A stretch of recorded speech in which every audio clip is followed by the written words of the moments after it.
you will find a way to move forward and achieve the success you are after. And if you don't believe that that is possible, I know it is possible for you. As a high-performance coach, I know you have what you need inside of you. So I want you to have the belief in yourself.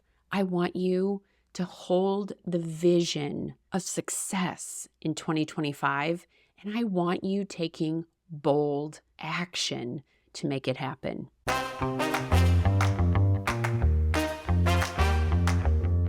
Welcome to the Pivot with Passion podcast. Hi, I'm Penny Casselman. I believe everyone is deserving of a phenomenal life.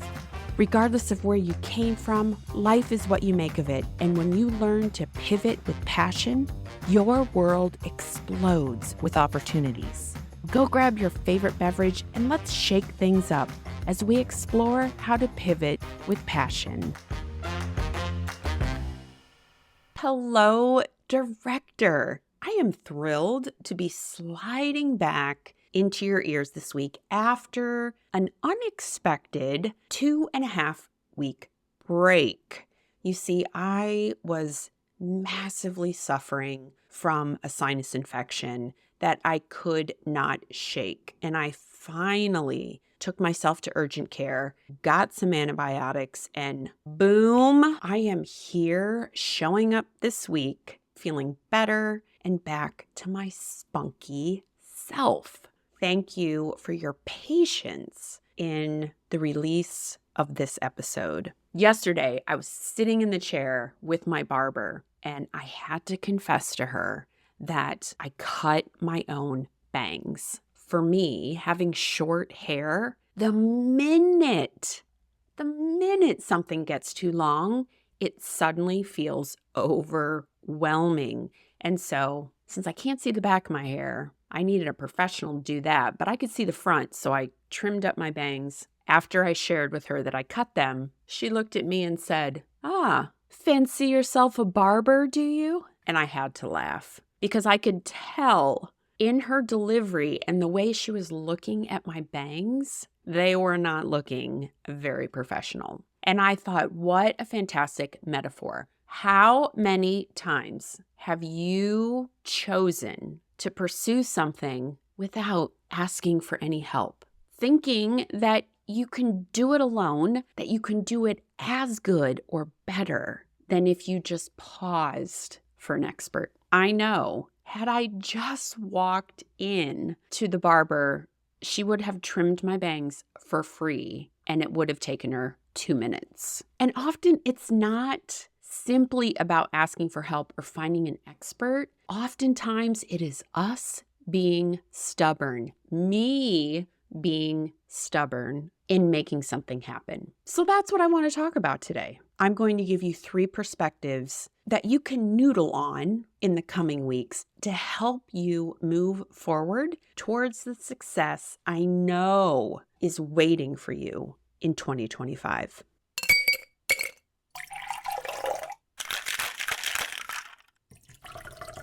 It's time for a clarity cocktail. I wanted to keep the episode today light and quick and succinct and fun because I have been lacking fun being sick for 2.5 weeks. So I hopped on my favorite quote site, which is called Brainy Quotes, and was looking for kind of a cheeky quote to share today. And I found one that I adore and actually made me laugh the first time I heard it. Now, it comes from Theodore Roosevelt, and it goes like this. If you could kick the person in the pants responsible for most of your trouble, you wouldn't sit for a month. Boom. There it is. And I thought this tied in so well where we started the episode, which is how often do we find ourselves stubborn or not asking for help or not referencing people who have gone before us or instructions or seeking out mentors? I get it.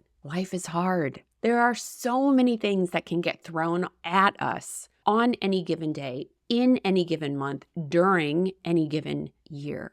and we have the power of choice. And so with the words of Theodore Roosevelt this week, I encourage you to think about his quote when you're trying to cut corners or being stubborn or not taking a pause to see the bigger picture. And here the quote is again. If you could kick the person in the pants responsible for most of your trouble, you wouldn't sit for a month. Director, don't be your own worst enemy. Take control, take ownership, take pride in what you're doing, set your sight on something phenomenal, because I know you have it in you to make it happen. So get out there and do it. And now, back to the episode.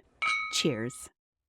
Circling back to the 3 perspectives I want you to think about to help move you forward so that you are not being stubborn, that you are not procrastinating, because I want you to crush 2025, regardless of if you started off the year sick or if you already feel that it's too late to step into the greatness that is 2025. Let's take a pause and reframe how we're thinking. So the first perspective I want to share is that don't give up. It would have been so easy for me this week to say, Penny, it's Wednesday.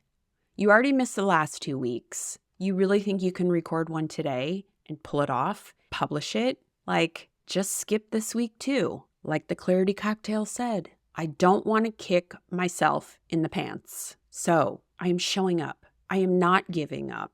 I realize what needs to be done, and I'm shifting my expectations so that I am in alignment with what I want to do, but I'm also honoring the time frame in which I have to get it done. That is number 1. Don't give up. Keep moving forward. Second, remember your why. Why did you start doing something? Why did you begin striving for something new? Oftentimes, when we're pursuing something new, we can get so in the weeds that we forget the bigger reason that we're doing something. So remember your why. Here's an example. 2 years ago, I was working on a workshop. I cannot make this up. I probably spent a 40-hour corporate work week trying to come up with a title for this workshop. I was so far down in the weeds of trying to make it perfect that it delayed me sharing it with people who needed it. I had forgotten why I was doing the workshop in the first place. I was so consumed with the title I was giving this document that I had forgotten it was in service for others. The minute I paused and stepped back and thought of it, all the effort I put forth to find the perfect name, I threw out the window and ended up going with Letter to Self. Seriously, anchor in to why you are doing something, and you may find that that helps you take the next step and move forward. And the third thing, and I harp on this a lot, is ask for help. I guarantee you have at your disposal at least 5 people right now in your orbit who can help you in any area that you're struggling with. Now, you may not even know who they are, but if you put the call out to friends and colleagues and say, this is what I need assistance with, you will be pleasantly surprised with how many hands go up or how many people respond with either, I can help you, let's talk, or I know someone who can help you. So again, there is no reason to flounder in the beginning of this new year to not reach your goals by the end of the year. In quick recap, here are the 3 perspectives I want you to think about the next time you are feeling stuck or frustrated or stubborn. It is 1, don't give up. 2, remember your why. And 3, ask for help. Whether you use 1 or all three of these approaches, you will find a way to move forward and achieve the success you are after. And if you don't believe that that is possible, I know it is possible for you. As a high-performance coach, I know you have what you need inside of you. So I want you to have the belief in yourself.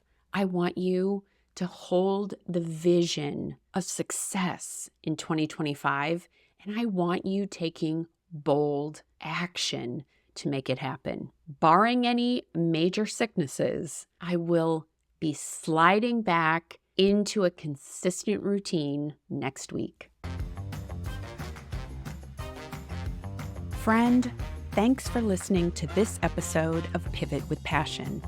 If you've been feeling stuck, exhausted, or frustrated, this is your permission slip to go grab a red marker and claim the life you desire and deserve.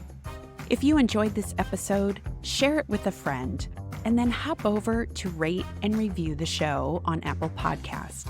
Because my goal is to put a red marker in everyone's hand, and I need your help to spread the word and make that happen. Until the next episode, go grab a red marker, get excited for your future, and make your first move to pivot with passion.